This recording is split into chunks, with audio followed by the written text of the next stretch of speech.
মানে প্রত্যেক রমজানে ঈদের পর এইভাবে এরা অনুষ্ঠান করে।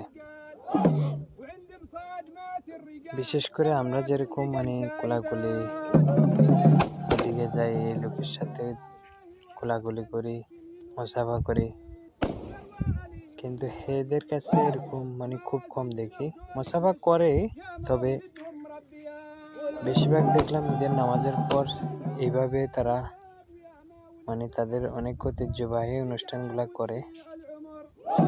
তো এটা আমার সরাসরি দেখা। আমিও এরকম আলকট বিলাত যে জামে আল মাহিন মসজিদের ওখানেই দেখছি এরকম এই ধরনের অনুষ্ঠান ঈদের নামাজের পর যাওয়ার সময় অনেকগুলা